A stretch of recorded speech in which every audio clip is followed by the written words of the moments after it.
Now a question: what if doctor says tells you that you cannot touch water, okay, and you want to read Qur'an? What can you do? Can you read Qur'an or not? Now you have to make wudu, but the doctor said you can't. Can you make tayammum and read Qur'an? The scholar said yes, you can do it. Same rulings as the salah. You can make tayammum, and even if you are in junub, that's major impurity, janaba, you can still make tayammum and read Qur'an, touch Qur'an. It's not a problem. And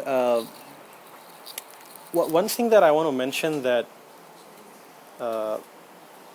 when we say completely pure, it means both physical and spiritual purity. Physical purity, we understand. You have to make wudu and ghusl if needed. But what is the meaning of spiritual impurity? Can anybody give an example? What's the meaning of spiritual purity or impurity? When does our soul becomes impure? When we leave the state of Islam, that's when we become impure. So that basically means, so if a non-Muslim says, "Oh, brother, I took ghusl, I also made wudu," can he touch Quran? No, because spiritually he is impure. So that's why that's a condition. Completely pure, he has to be Muslim. He has to have wudu as well. That's one thing. And another thing, in the case of women, sisters, this is a special category because the scholars said that this is an exception case, especially Sheikh bin Baz. He said that this is a long period of time for it, and it really, for sisters, it's like a spiritual disaster. Those 7-8 days they cannot pray, they cannot fast, and if you say them that you cannot even touch Quran, they definitely cannot touch the Quran. But the scholars said they can recite the Quran. That's a special case. Some scholars might disagree, with the scholars that I follow, they said that, and Sheikh bin Baz as well, they said that it is allowed for a woman in her menstruation cycle or in her 40-day period after birth, she can recite Quran. And sometimes it happens that a sister, for example, is like Hafil, memorized Quran, and if she waits for like 40 days, she might forget Quran. So that's why scholars said that no, it's okay for her to recite Quran. But again, the only condition she has to remember, she cannot touch the Quran. She cannot touch the Quran. She can, probably if she has to move something, again the same thing, she uses a cloth or a barrier and she moves something, a glove or something.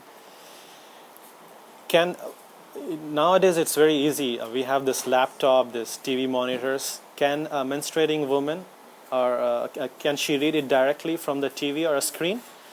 The Sheikh said that yes, she can do that even though she has major impurity. That is not a problem for her.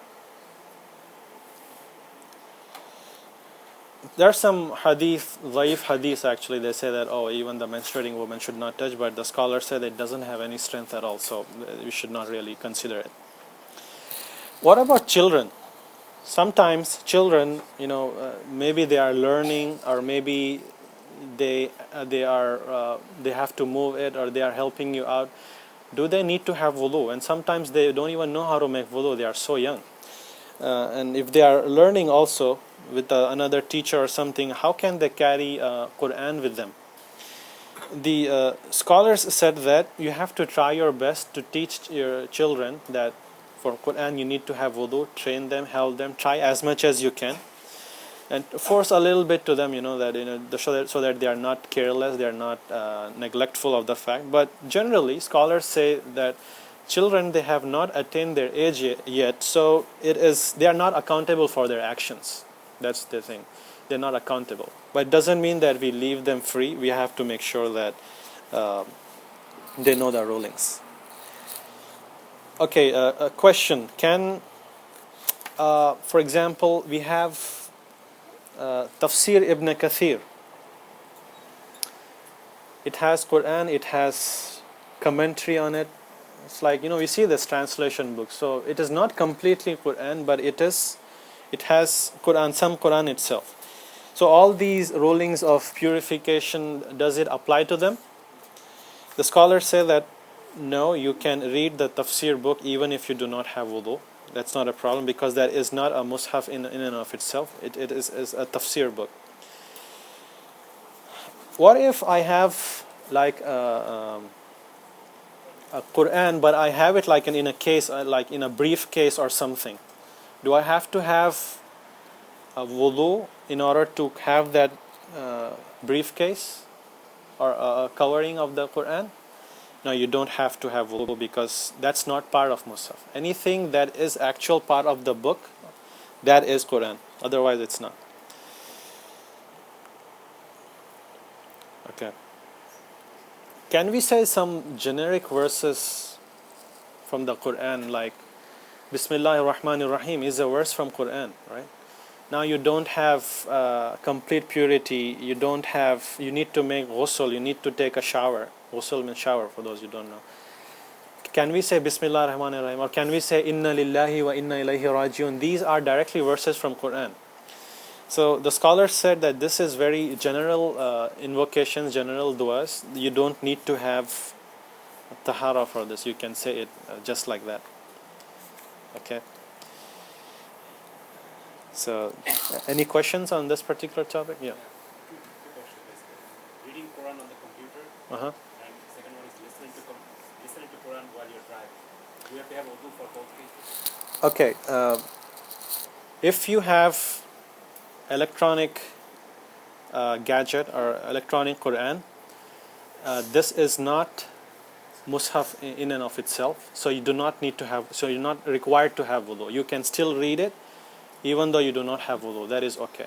Okay, but you have to make sure that you have complete. You're not junub. You don't need to make ghusl, for example. If you get involved with your act with the wife, then you cannot read it. Even though you do not have wudu, you can still read it.